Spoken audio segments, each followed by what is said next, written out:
তারাবির সালাতের রাকাত বিতর্ক এড়িয়ে চলুন, রাকাত নিয়ে বিতর্ক করবেন না। 8 রাকাত 20 রাকাত নিয়ে যে মারামারি এই দেশে, এটা শয়তানের ফন্দি। চিল্লায় বলেন এটা কার ফন্দি? আমরা 20 রাকাত পড়ি, আপনারা হয়তো 8 রাকাত পড়েন, কোনো অসুবিধা নাই। আমরা যারা 20 রাকাত আমরা পড়তেছি, আমরা 20 রাকাতের কথাই বলি, 20 রাকাত আমরা পড়বো আজীবন।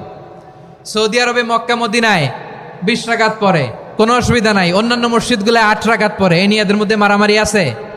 হ্যাঁ, এই জন্য রাকাত বিতর্ক এড়িয়ে চলবেন। প্রিয় ভাইয়েরা, আপনার আমল আল্লাহর কাছে কবুল হবে সংখ্যার বিচারে না উত্তমতার বিচারে? বলেন তো, সংখ্যার বিচারে না উত্তমতার বিচারে?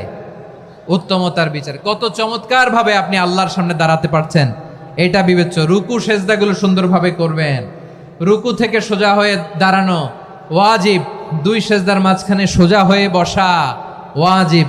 এই তাদিলুল আরকান বাদ দিলে